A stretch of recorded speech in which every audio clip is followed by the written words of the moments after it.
এতিয়াৰ চাইন্সৰ মই এটা চাব লৈছোঁ পদুলুম বা দোলক। এতিয়া এই ধাৰণাটো বিজ্ঞানৰ এক অতি আৱশ্যকীয় আকৰ্ষণীয় বিষয়। তলত ইয়াৰ ধাৰণা দিয়া আছে। What is a pendulum? দোলক কি? মানে ইংলিছত দিয়া আছে এ পেণ্ডুলুম is a body suspended from a fixed point so that it can swing back and forth under the influence of gravity. A simple pendulum consists of a small metallic ball called a bob attached to a light inextensible string. দোলক হ'ল এটা স্থিৰবিন্দুৰ পৰা ওলমাই থোৱা এটা বস্তু যিটো মহাকৰ্ষণ শক্তি প্ৰভাৱত ইফাল সিফাল কৰি তুলি থাকে। তাৰমানে দোলক হ'বলৈ হ'লে কোনো এটা বস্তু কি হ'ব লাগিব? মহাকৰ্ষণ শক্তি আৱশ্যক হ'ব। এটা সৰল দোলকত এটা সৰু ধাতুৰ বল যাক আমি বব বা দোলক পিণ্ড বুলি কওঁ এডাল পাতল আৰু টান নোহোৱা সূতাৰে বান্ধি ওলোমাই থোৱা হয়। ইয়াৰ প্ৰধান শব্দবোৰ হ'ল লেন্থ দোলকৰ দৈৰ্ঘ্য, ওলমাই থোৱাৰ বিন্দুৰ পৰা ববটোৱে কেন্দ্ৰলৈ থকা দূৰত্ব। ইয়াৰ মেইন পজিশ্যনটো হ'ল দি চেণ্ট্ৰেল পজিশ্যন হুৱে দি বব ৰেষ্ট সাম্য অৱস্থান ববটো জিৰণি অৱস্থাত থকা সোঁমাজৰ স্থানটো য'ত সি স্থিৰ হৈ থাকে মানে। এক্সট্ৰিম পজিশ্যন দি মেক্সিমাম পইণ্ট দি বব ৰিচিষ্ট অন আইডাৰ ছাইড মানে ববটোৱে দুই কাষৰ যোৱাৰ সৰ্বোচ্চৰ বিন্দুটো। Oscillation one complete back and forth movement দোলন ববটোৱে এবাৰ ইফাল সিফাল কৰি পুনৰ আগৰ ঠাইলৈ ঘূৰি অহা যোৱা কাৰ্যটোক কোৱা হয় অস্কিলেশ্যন। এইটো ইম্পৰ্টেণ্ট পইণ্ট দেই। One complete back and forth movement. Time পিৰিয়ডটো দিছে দোলক এটাই এটা সম্পূৰ্ণ দোলন সম্পূৰ্ণ কৰিবলৈ লোৱা সময়ক পৰ্যায়কাল বুলি কোৱা হয়। এটা দোলন সম্পূৰ্ণ কৰিবলৈ যিটো সময় লাগে সেইটোকে কোৱা হয় পৰ্যায়কাল, যাক আমি টি আখৰে লিখোঁ। এই পৰ্যায়কাল সূতাডালৰ দৈৰ্ঘ্য আৰু মহাকৰ্ষণিক দূৰত্বৰ জিৰ ওপৰত নিৰ্ভৰ কৰে। গতিকে টি ইকুৱেল 2π√L/g হয়। ইয়াত এটা মেইন পইণ্ট এটা দিছে যে পৰ্যায়কালটো ববটোৰ ওজন বা দোলনৰ কোণৰ ওপৰত নিৰ্ভৰ নকৰে। এইটো ইম্পৰ্টেণ্ট হয় দেই।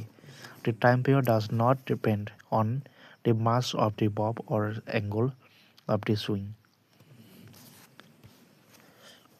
কেনেকৈ কাম কৰে ইয়াৰ বিষয়ে দিছে।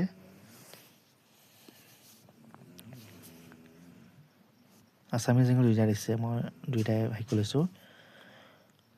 ৰেষ্ট সোঁমাজৰ অৱস্থাত সকলো শক্তি সমান হৈ থাকে যেতিয়া ৰেষ্ট হৈ থাকে মানে। স্থানান্তৰ ডিছপ্লেচমেণ্ট যেতিয়া আমি ববটো ইফালে টানি দিওঁ তেতিয়া স্থিতিশক্তি সঞ্চিত হয়। এৰি দিয়াৰ লগে লগে মহাকৰ্ষণে ইয়াক তললৈ টানি আনে আৰু স্থিতিশক্তি গতিশক্তিলৈ ৰূপান্তৰ হৈ যায়। জড়তাৰ বাবে ই সোঁমাজলৈ নাযায় আৰু আন্তঃদিশলৈ গতি কৰে। ৰিয়েল লাইফত আমি কি এপ্লাই কৰিম? Pendulum clock use to keep time দোলক ঘড়ী।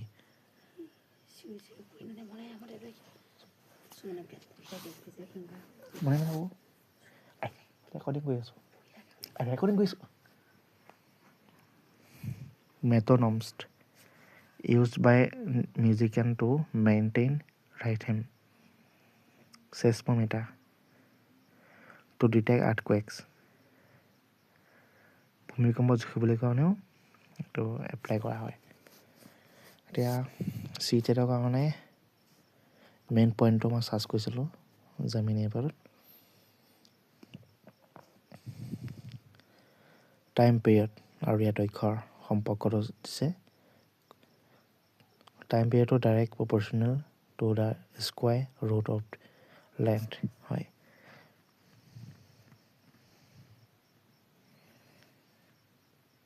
If you increase the length of the string, the time period increased. তাৰমানে সূতাডালৰ দৈৰ্ঘ্যটো যদি বৃদ্ধি কৰা হয় তেনে পৰ্যায়কালটো বৃদ্ধি পাব। mass of the bob মানে the time period is independent of the mass of bob মানে পেণ্ডুলামটো কি ভৰৰ ওপৰত নিৰ্ভৰ কৰিব মানে সেইটো বুজাইছে amplitude বিস্তাৰ for small angles that the time period is independent of the amplitude মানে দোলকটো কিমান দূৰলৈ টানি এৰি দিয়া হৈছে সেইটো মানে বিস্তাৰ তাৰ ওপৰত পৰ্যায়কালটো নিৰ্ভৰ নকৰে মানে একে ভিতৰত আছে 3 is inversely proportional to the square root of g time পিৰিয়ডটো দিছে total time divided by oscillated number of oscillated মানে মোট যিটো সময় সেই সময়টো আমি কিমান পাক ঘূৰিলে সেইটো ভাগ কৰিলে আমি কি পাম টাইম পিৰিয়ডটো পাই যাম frequency f equal 1/3 measured in the hertz frequency মানে হ'ল 1 সেকেন্ডত দোলকটো কিমান বাৰ দলিছে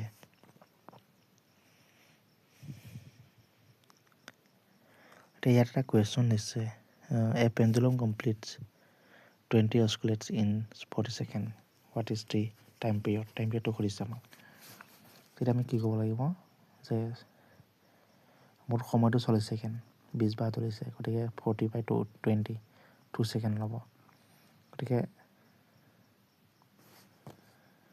এইটো মানে এতিয়া ইয়াত এটা কুৱেশ্যন দিছে যদি এটা সৰদোলকৰ দৈৰ্ঘ্য 4 গুণ বৃদ্ধি কৰা হয় তেন্তে ইয়াৰ পৰ্যায়কাল কি হ'ব ডাবল হৈ যাব কেনেকৈ হ'ব মানে ইয়াত দিছে 3 proportional L এইটো মানে 4 গুণ কৰিছে গতিকে এলৰ ঠাইতে 4টো বহাই দিলে ৰুটটো হৈ যাব অৰ্থাৎ দুগুণ কিমান দিছে ডাবল হৈ যাবগৈ মানে এইটো The motion of a pendulum is an example কলদোলক কিহৰ গতিৰ ওপৰত নিৰ্ভৰ কৰে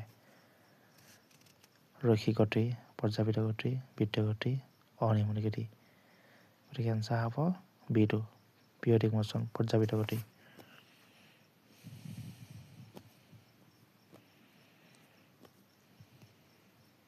এইখিনি আছিলে আজি